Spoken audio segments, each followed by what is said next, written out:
Classes. आप लोगों में कितने लोगों को कबूतरबाजी अच्छा लगता है? कबूतरबाजी का मतलब पता है? दाना खिलाते हैं। कितने लोगों को अच्छा लगता है? अच्छा लगता है। खिलाया है? नहीं खिलाया है? अच्छा, एक बार। आपने? कई बार? आप लोगों ने?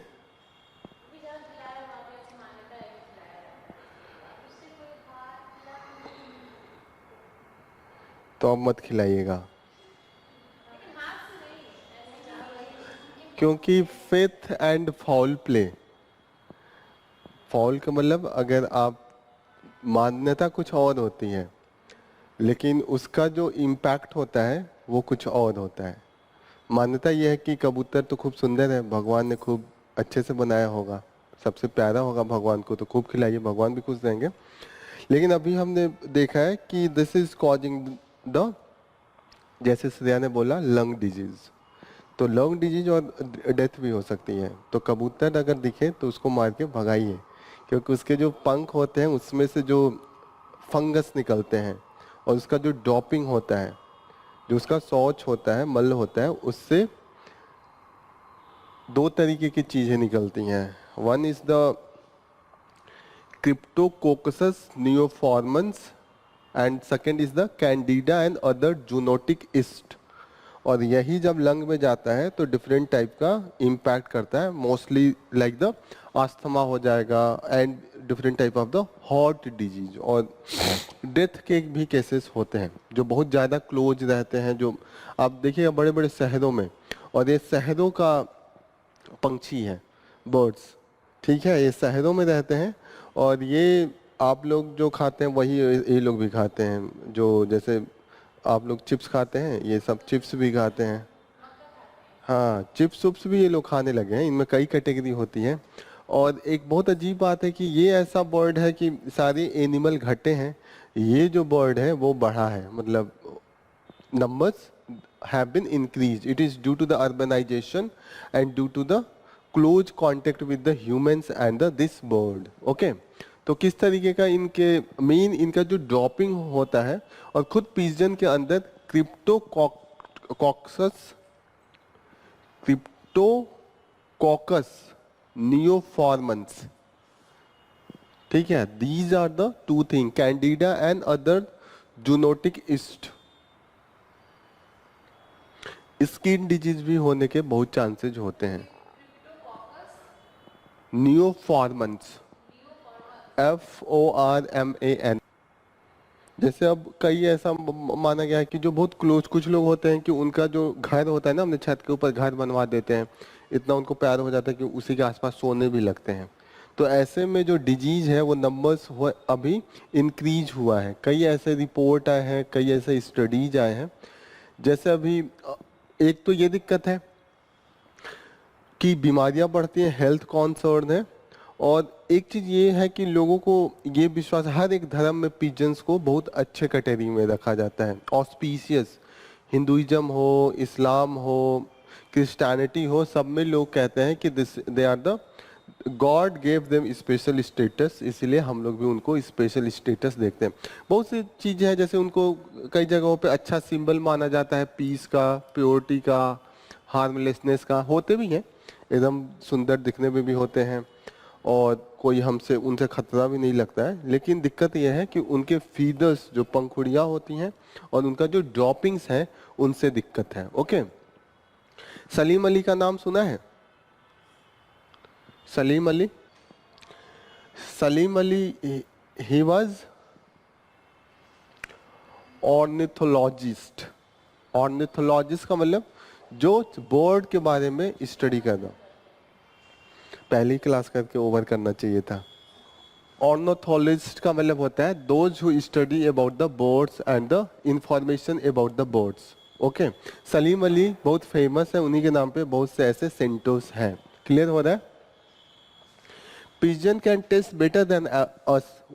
They can taste, they can differentiate between the food types and the excellent vision, memory and navigational skill. पहले युद्ध में भी यूज होते थे पिजन्स। यहाँ तक कि आपने पिक्चरों में देखा होगा कबूतर जा जा जा लेटेस्ट लेके लेके जाता है, तो वो काफी स्किल्ड होते हैं कबूतर। जो पिजन्स होते हैं दे आर वेरी स्किल्ड। एक चीज और याद रखिएगा, ये इंडिया के नेटिव्स नहीं है, ये मैक्सिमम यूरेशिया से आए हैं। अभी लगते हैं इंडिया के हैं, पर they are from the Eurasian, Russia, वो जो सेंट्रल यूरोप है उस एरिया से they have migrated to this area. जो डिजीज का नाम है hyper sensitive pneumonitis. Hyper sensitive, हाँ हाइपर सेंसिटिव एक ही में है, pneumonitis, MONITIS, pneumonitis. And interstitial lung disease, ILD,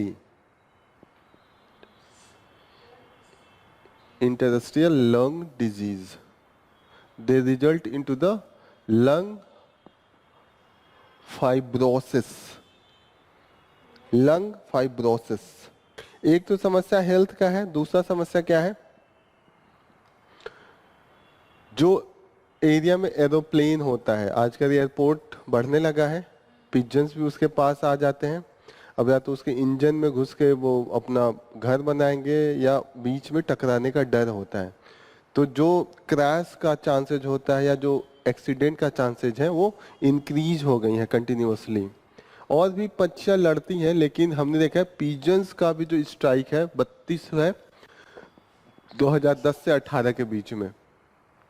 पता है ना, अगर एक्सीडेंट एरोप्लेन में होता है तो एक के भी बचने के चांस कम होते हैं, कम होता है एक्सीडेंट एरोप्लेन में, लेकिन जब होता है तो बचने के चांसेस बहुत कम होते हैं।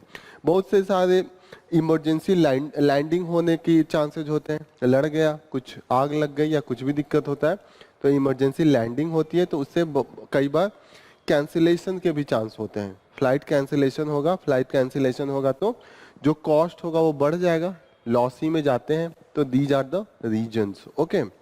इसीलिए हम कोशिश कर रहे हैं कि कैसे कैसे इनको कंट्रोल किया जाए।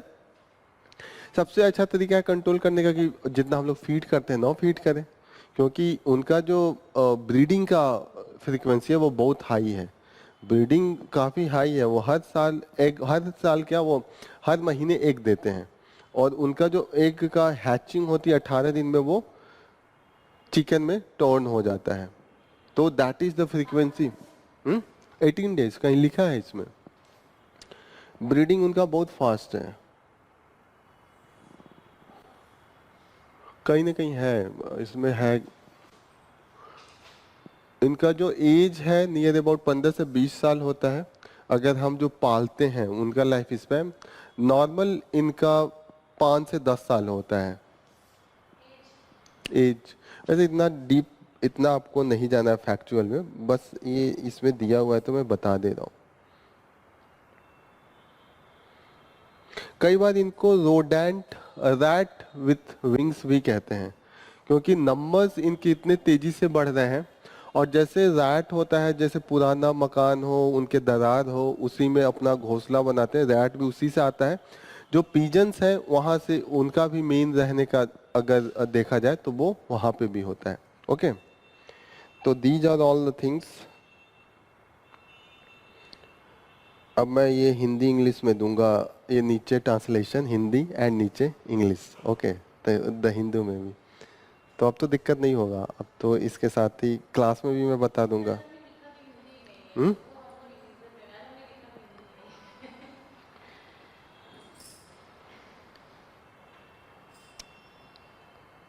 हिंदी इंग्लिश करने के चक्कर में अब 100 पेज का नोट्स बनेगा। नोट्स 50 पेज बढ़ेगा ना, लेकिन ये है कि अब हिंदी इंग्लिश आगे पीछे रहेगा तो it will be easier for everyone. जो आप लोग इंग्लिश वाले हैं आपको भी इजी रहेगा, नीचे तुरंत देख लेंगे कहीं दिक्कत होगा तो। ऑर्निथोलॉजी, ऑर्निथोलॉजी का मतलब क्या होता है? Study of the birds. रूस्टिंग site का मतलब क्या होता है? जहाँ पे ये आके अपना शाम को आराम करते हैं, अपना ब्रीडिंग करते हैं, एवरीथिंग घोंसला टाइप का होता है। क्रेविस का मतलब क्या होता है? What is mean by the crevice? Crevice तो इंग्लिश में पढ़ लिया जाए, बताइए, आप लोग बताइए, इंग्लिश मीडियम, आप लोग बताइए हिंदी मीडियम। क्रेविस का मतलब होता है दरार, कहीं पे होगा इसका,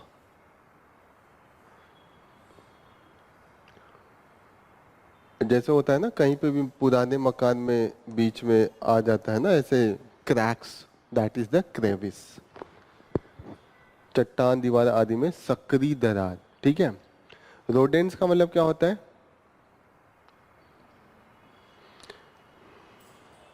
those animals they have the growing front teeth, और वो कुतरते हैं। सिर्फ चूहा ही नहीं, चूहा एक एग्जाम्पल है, गिलहरी भी हो गई, और भी डिफरेंट टाइप के ये रोडेंट्स में ही आते हैं, ये जितने भी हैं। माइस, स्क्वायरल, बीवर्स, ये डिफरेंट टाइप के स्पीसीज हैं, they all comes under the rodents.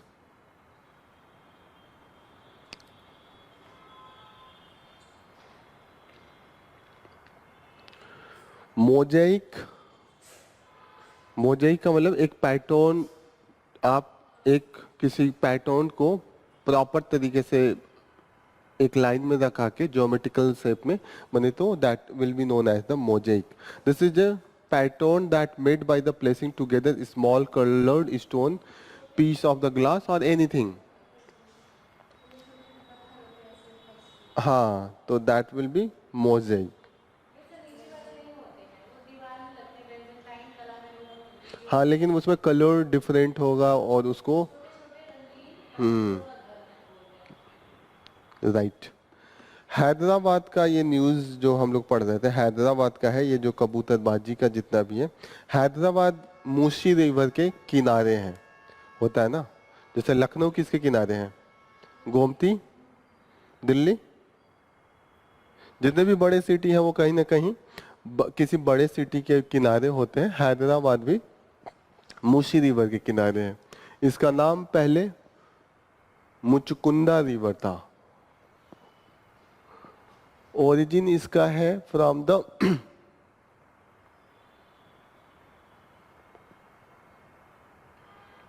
origin, where is the origin?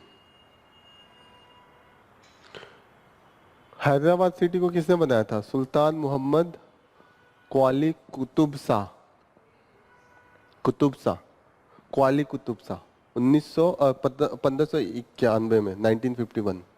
इस समय कौन था? आई थिंक इस समय अकबर। मेडिएवल हिस्ट्री में आप लोग पढ़ेंगे, it is on the time of the Akbar. किसमें जाके मूसी रिवर मिलता है? This into the Krishna river. ये सब वन लाइनर है पीसेस के लिए इम्पोर्टेंट। मूसी रिवर, इसको मुचकुंदा रिवर कहते थे पहले।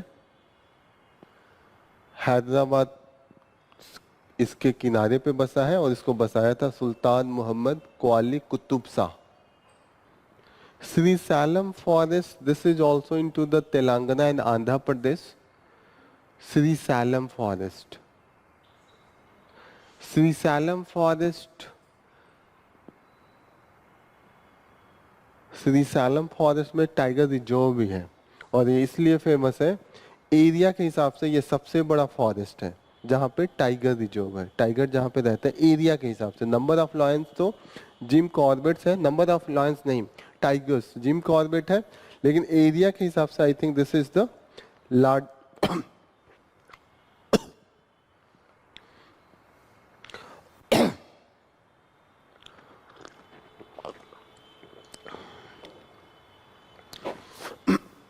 The name is the Sri Salam Nagarjun Sagar Tiger Reserve. Area के हिसाब से this is the largest tiger, a tiger reserve, India's largest tiger reserve by the area. इस फॉरेस्ट को नलकोंडा फॉरेस्ट भी कहते हैं। नल्लामाला फॉरेस्ट और नलकोंडा। श्री सैलम, नल्लामाला यहाँ पे ये एक लिए मल्लिकार्जुन टेम्पल के लिए भी फेमस है। This is the one of the 12 ज्योतिर्लिंग। जो 12 ज्योतिर्लिंग है ना, उसमें से एक जो है वो this that is in this forest. The name is the Mallikarjun temple. Mallikarjun.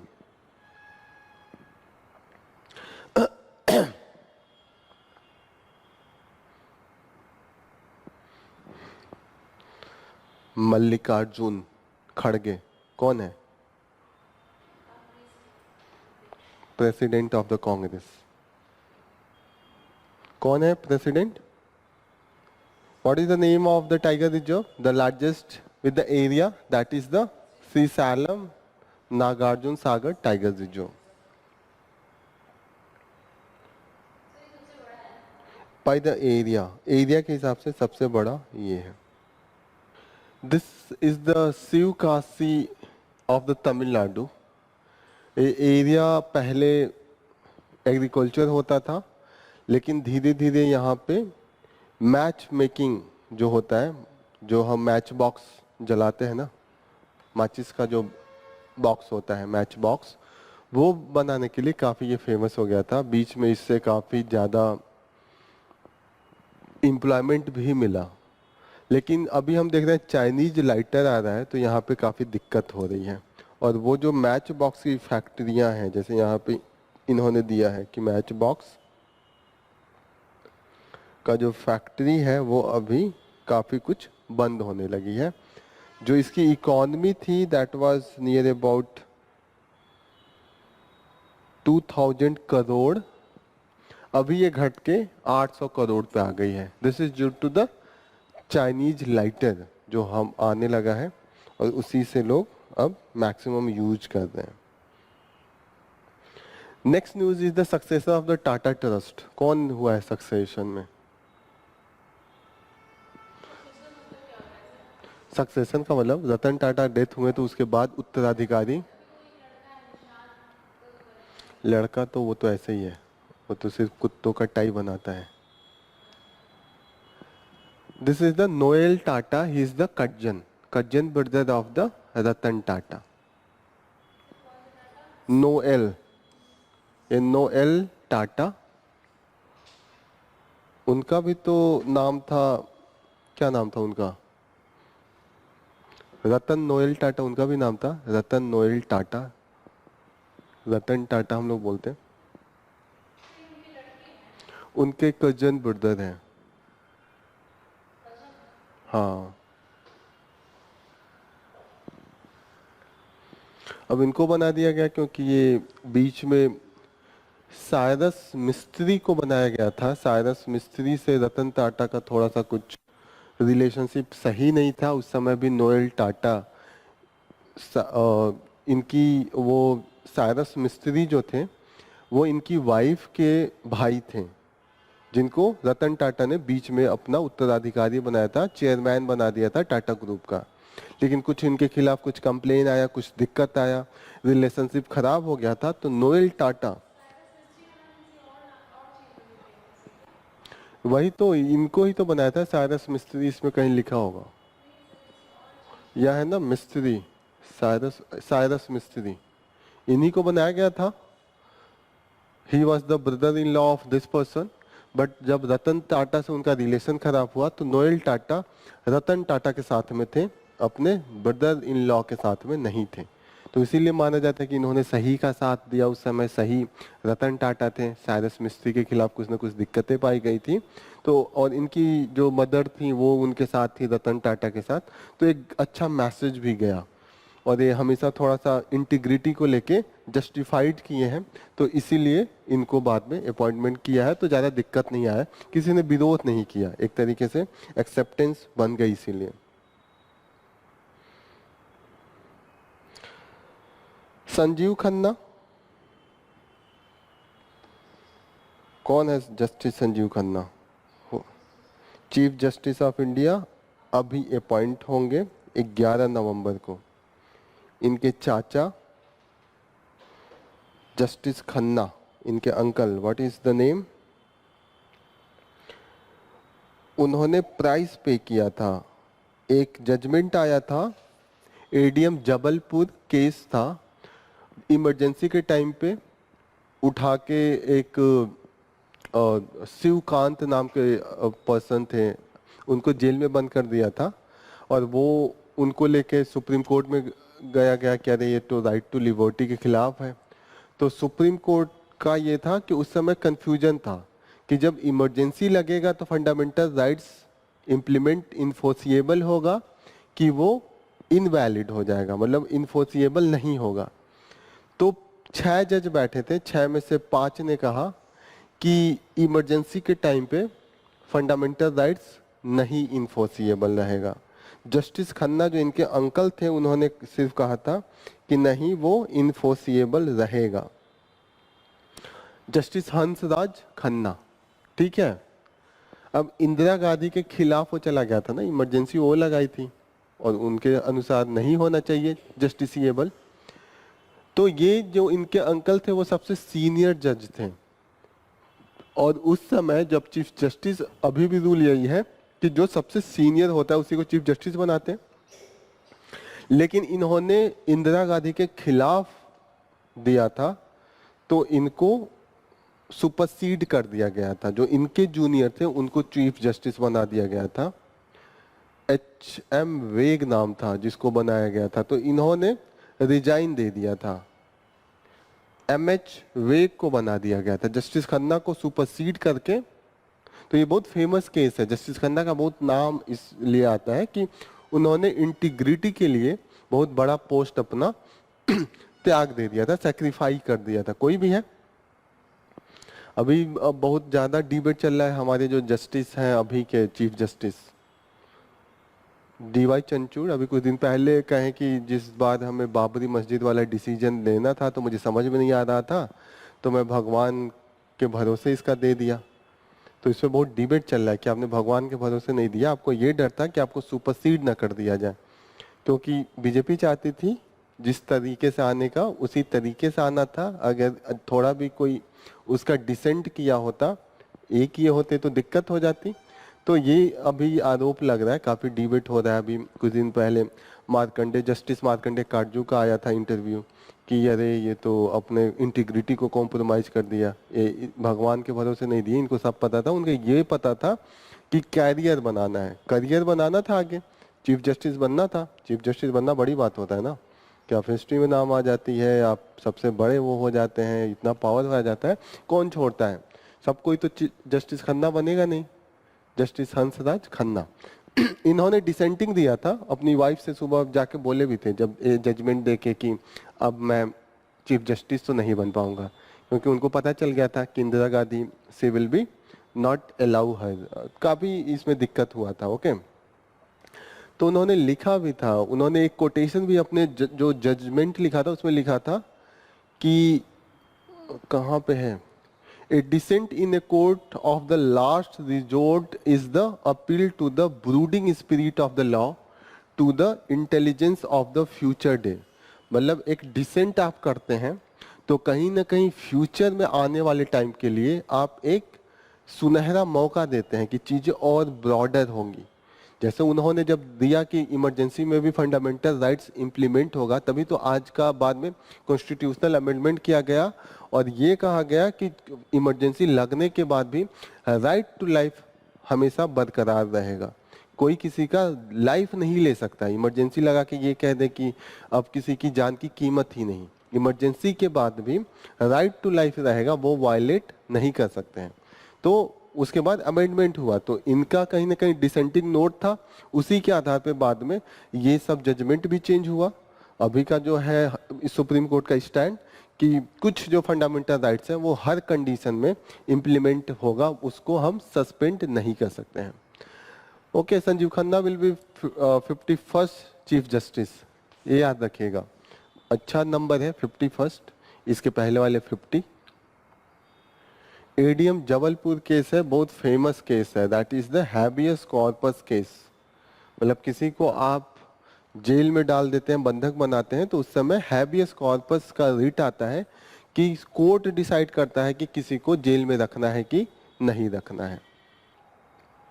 एक न्यूज है that the Padma Shri recipient particle physics की जो साइंटिस्ट थी, सी इज नाउ नो मोर, रोहिणी गोडबोले नाम है। तो ये पीसेस के लिए इम्पोर्टेंट है कि अभी रोहिणी गोडबोले इनका निधन हुआ है। She is the Padma Shri recipient and she is the scientist of the particle physics. She was working in to the Indian Institute of science.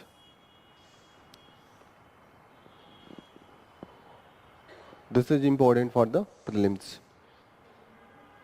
Rohini Godbole, Godbole, Rohini Godbole यहाँ लिखा है। अभी हमने स्टार्ट किया है, जैसे होता है ना कि हमारी जो लिपि है, जैसे जो हम स्क्रिप्ट लिखते हैं, जो इंस्क्रिप्शन लिखते हैं, उसको कैसे सुरक्षा किया जाए। तो अभी तक जो था वो इंडिपेंडेंट कोई बॉडी नहीं था। अभी तक जो था वो राष्ट्रीय that was the Indira Gandhi national centre of the art था, इसी के अंडर में था। तो जब आप बॉडी किसी और के अंडर में छोटे छोटे इंस्टीट्यूट बन के काम करते हैं तो उतने अच्छे से चीज़ों को नहीं, आप पावर नहीं होता है तो उतने अच्छे से सुरक्षा नहीं कर पाते हैं। अभी गवर्नमेंट ने ये बनाया है कि एक न्यू अथॉरिटी, ऑटोनोमस अथॉरिटी बनाया है, नेशनल मैन्युस्क्रिप्ट अथॉरिटी। और ये जितना भी हमारा स्क्रिप्ट है उसको ये सुरक्षित करेगा। That will B running the national mission for the manuscript. Manuscript का मतलब क्या होता है? मैन्युस्क्रिप्ट का मतलब होता है जैसे कि वेद व्यास ने लिखा होगा कुछ पत्ते पे, उसके बाद लोग कॉपी किए होंगे, तो मैन्युस्क्रिप्ट जो ओरिजिनल होता है वही मैन्युस्क्रिप्ट होता है। मैं किसी पन्ने पे लिखूं और कहीं पे भी, जैसे आप भी कोई पोयम लिख दें, आपका ओरिजिनल पोयम हो, उसके बाद कई कॉपी बनाया जाए, तो आपका वाला जो होगा that will be the manuscript. ठीक है, हाँ, लिखा हुआ मतलब कहीं ना कहीं ओरिजिनल चीजों को बचा के रखा जाए, चीजें ज्यादा डिफॉर्म ना हो, that will be the manuscript. तो इसके लिए हम national mission for the manuscript बना रहे हैं, और इसके लिए जो अथॉरिटी बनाया है उसका नाम है national manuscript authority, that will be the autonomous body. Autonomous body का मतलब समझ में आ रहा है ना, what is mean by the autonomous body? मतलब वो इंडिपेंडेंट बॉडी होगा, डायरेक्ट मिनिस्ट्री के अंडर में काम करेगा, मिनिस्ट्री ऑफ कल्चर मिनिस्टर। ठीक है, ये है ना मेन। आपको ये देखना है कि स्टार्ट जो किया है national mission for the manuscript, और जो अथॉरिटी मैन्युस्क्रिप्ट को के लिए ऑटोनोमस बॉडी होगी, देख रेख करेगी, national manuscript authority. Cultural ministry ये तो क्लियर है, जब उसका है तो उसके ही अंडर में होगा। H5N1 किसके लिए होता है? एवियन इन्फ्लुएंजा, बर्ड फ्लू और स्वाइन फ्लू। H1N1। तो अभी हमने देखा है कि जो H5N1 है उसका डिफरेंट वेरिएंट्स आ गया है, और वो बहुत तेजी से म्यूटेट कर रहा है। म्यूटेट का मतलब जल्दी जल्दी चेंज करना, तो उसमें दिक्कत होने लगता है। तो this is the highly contiguous clade. Contiguous का मतलब छूने से बढ़ने वाला, टच अगर एक दूसरे को कर रहे हैं या यहाँ पे किसी ने टच किया उसको एवियन इन्फ्लुएंजा है, तो मुझे भी होने के चांसेस हैं। Virus will be transmitted to me as well, और उसके कारण जो मोर्टेलिटी रेट है वो इंक्रीज किया है। मोर्टेलिटी रेट का मतलब डेथ का जो रेट होता है बीमारी के कारण, that is the mortality rate. एक याद करना है आपको, या तो H1N1 याद कर लीजिए या H5N1, दोनों मत याद कीजिए वरना कोई नहीं याद रहेगा। तो एक पे कंट्रोल बनाइए कि H1N1 वाला स्वाइन फ्लू है, दूसरा वाला कुछ भी पूछेगा तो वो होगा बर्ड फ्लू। ठीक है, स्वाइन फ्लू है तो दूसरा है वो बर्ड फ्लू होगा। अभी हमने देखा कि there is the fight into the Balochistan area, dissent in the mountains, Pashtun Tahafuz movement चल रहा है। And this Pashtun Tahafuz movement is for the rights of the tribal into the Pashtun area. ठीक है, तो यहाँ पे है कि dissent into the mountain and this Pashtun ethnic community, जो बलूचिस्तान वाला एरिया है। आज मैं आपसे डिस्कस कर रहा था ना बलूचिस्तान, कब डिस्कस किया था Balochistan? 4 chief minister chief commissioner थे, उसमें से एक बलूचिस्तान था, वो पाकिस्तान में है। अब पाकिस्तान का उस एरिया में पाश्तून एथनिक कम्युनिटी रहती है और वो जो मेन यहाँ पे सुन्नी है, सुन्नी मुस्लिम कम्युनिटी है, वो इनके साथ काफ़ी ऐसा ये बोलते हैं कि भेदभाव करती है और ये सेपरेट बलूचिस्तान एक देश चाहते हैं। थोड़ा सा ये अफगानिस्तान का भी एरिया है, उसको भी अपने में डिमांड करते हैं कि वो भी हमारा एरिया है, कि उसको बना के, जैसे नागालैंड वाले नहीं कर रहे हैं कि नागालैंड इंडिया का जो है और म्यांमार में है, जो उनका नागा टेरिटरी है उसको मिला के एक नया देश बना दीजिए। पाश्तून तहफूजा मूवमेंट मीनिंग पाश्तून प्रोटेक्शन मूवमेंट, जो पाश्तून ट्राइब है, कम्युनिटी है, उसको सुरक्षा के लिए पेशावर संरक्षण आंदोलन। पेशावर नहीं, पाश्तून ही है, हिंदी में भी पाश्तून ही कहेंगे।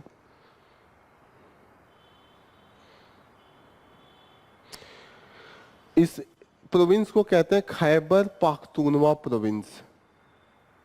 Khyber Pakhtunkhwa province. Amnesty International का नाम सुना है? एमनेस्टी इंटरनेशनल एक एनजीओ है इंटरनेशनल लेवल पे, जो फ्रीडम ऑफ स्पीच या किसी भी मार्जिनल सेक्शन के खिलाफ अगर कोई भी एक्सप्लॉयटेशन होता है, कोई भी अगर सप्रेशन होता है माइनॉरिटी के, तो ये इंटरनेशनल लेवल पे उस चीज़ को उठाते हैं।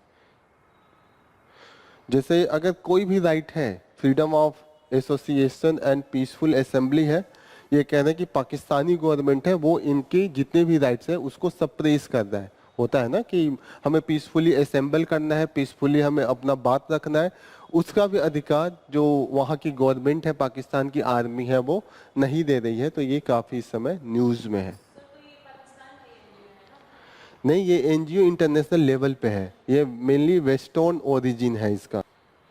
जो ये एरिया है Khyber Pakhtunkhwa, this is here, ये अफगानिस्तान का एरिया है। ये गिलगिट बल्तिस्तान जो हमारा इंडिया वाला है, पाकिस्तान ने ऑक्यूपाइड किया है, वो वाला एरिया यहाँ पे है। और यहाँ पे जो हमारा कश्मीर जो ऑक्यूपाइड है बाय द पाकिस्तान, तो इसी से टच करता है यहाँ पे।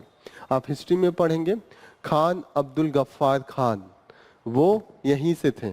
खान अब्दुल गफ्फार खान, जिन्हें सीमांत गांधी भी कहते हैं, फ्रंटियर गांधी। मॉडर्न हिस्ट्री में आप पढ़ेंगे फ्रंटियर गांधी और द सीमांत गांधी। उन्होंने रेड शर्ट का एक मूवमेंट चलाया था, खिदाई खुदमतगार, अल्लाह के सेवक, कुछ ऐसे हैं, खुदा के फरिश्ते, खुदा के सेवक उसका मतलब होता है। दैट वाज, आप जब मॉडर्न हिस्ट्री पढ़ेंगे तो काफी इंटरेस्टिंग है, वहां पे ये सब चीजें आप पढ़ेंगे। एरिया समझ में आ गया कहाँ पे एरिया है? इंडिया से बॉर्डर टच नहीं करता है। अगर इंडिया से बॉर्डर टच कर रहा होता तो ये इंडिया का पार्ट हो गया होता, क्योंकि वहाँ के जो मेन लीडर थे खान अब्दुल गफ्फार खान, वो काफ़ी ज़्यादा इस पक्ष में थे कि इस एरिया को इंडिया में मिला लिया जाए। लेकिन यही था, बीच में ऐसा प्रोविंस था जो ज़्यादा पक्ष में था कि पाकिस्तान बने। लेकिन अगर ये इंडिया इस तरफ होता तो पक्का ये इंडिया का पार्ट होता, क्योंकि ये तो बहुत दुखी हो गए थे खान अब्दुल गफ्फार खान। वो जीत भी, कांग्रेस की वहाँ पे गवर्नमेंट थी, मुस्लिम लीग हार गई थी, ठीक है, तो वही वो दुखी हो गए थे। गांधी जी से कहें कि गांधी जी आपने मुझे धोखा दिया, आपने कहा था कि हम इंडिया में एक में करके रहेंगे, लेकिन गांधी मतलब बाद में ये हो गया कि ये देना ही पड़ा, क्योंकि बीच में जो एरिया था और जो मुस्लिम लीग था वो एग्री नहीं हो रहा था उसके लिए। This was the condition. और कुछ इम्पोर्टेंट है, फ्लाइट में बम थ्रेट तो कंटिन्यूसली हो ही रहा है। यूएस का स्विंग स्टेट आज के न्यूज में डिस्कस है, तो what is mean by the swing state एक दिन और मैंने डिस्कस किया था। What is mean by the swing state एक दिन डिस्कस किया था, थोड़ा बहुत तो याद होगा। मानिए यूएस में 50 स्टेट है, ठीक है, अब जो 25 स्टेट में जीत गया +1, उसकी गवर्नमेंट बन जाएगी। अब 50 में से कुछ ऐसे हैं जो एकदम कट्टर वाले हैं, डेमोक्रेट्स एंड रिपब्लिकन हैं। अब उसमें से मानिए 19 है और 21 है जो कट्टर हैं कि वो रिपब्लिकन को ही देंगे, ये डेमोक्रेट को ही देंगे। तो बचे कितने? बचे 10। अब 10 में से जो 5-6 है ये श्योर नहीं है, ये कट्टर नहीं होते, ये बदल जाते हैं। अच्छा कैंडिडेट अगर डेमोक्रेट्स का आया तो डेमोक्रेट्स में चले जाएंगे, रिपब्लिकन आया तो रिपब्लिकन में चले जाएंगे। तो इन्हीं के कारण जो यूएस का डिसीजन होता है लास्ट में फाइनल, ये स्विंग स्टेट जिसकी तरफ पलटते हैं, जैसे इंडिया में भी नहीं कहा जाता है कि इलेक्शन में कुछ तो कट्टरवादिता होती है, कुछ है, कुछ कास्ट बहुत कट्टर है, कुछ है जो स्विंग है, वो इधर से उधर स्विंग करेंगे, वो गवर्नमेंट फॉर्मेशन में बहुत एकदम मेन रोल उन्हीं का होता है। The same is with the swing state into the USA.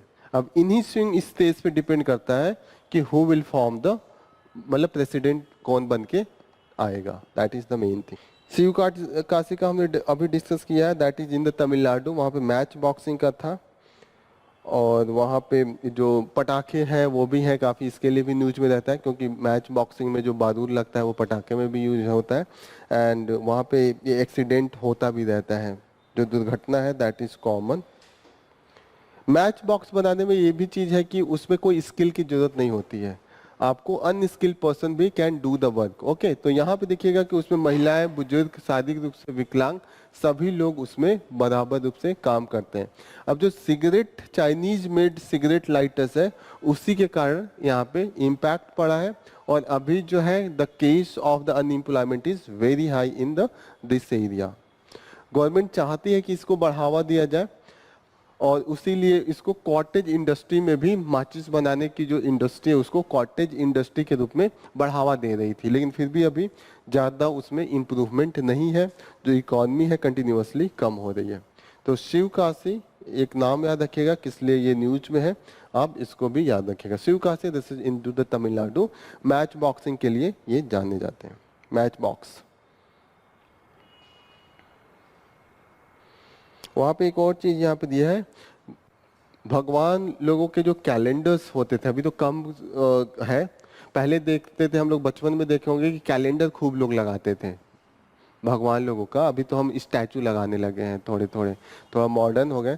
तो कैलेंडर्स के लिए भी बहुत ही जाना जाता था, वहाँ पे प्रिंटिंग ऑफ द कैलेंडर्स काफी फेमस था।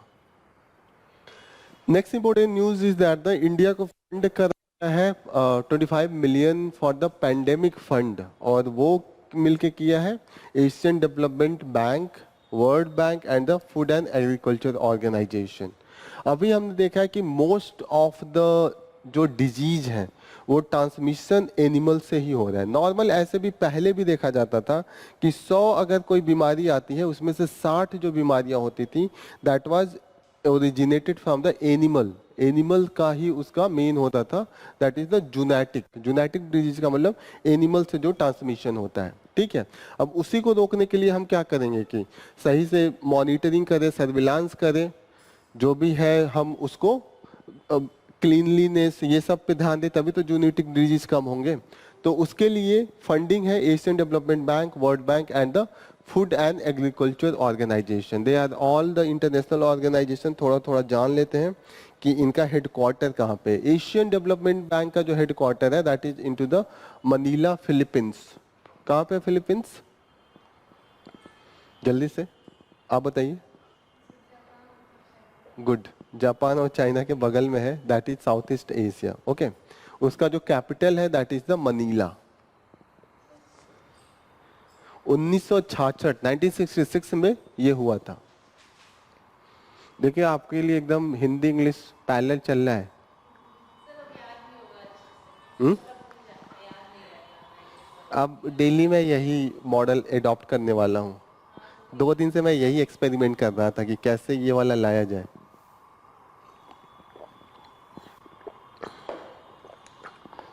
Finally I got the breakthrough. मैं आज सुबह तक उठ के इसी पे लगा था, आज सुबह। हाँ, कैसे पता? अच्छा, 3 बजे कोई मैसेज किया था? अच्छा, उठ के ही उस समय जो बचा था वो मैंने किया था रात में। अच्छा हाँ, रात में मैं जल्दी सो गया था, और मैं यही एक्सपेरिमेंट में 2 दिन से लग रहा था कि कैसे एक साथ हिंदी इंग्लिश लाया जाए।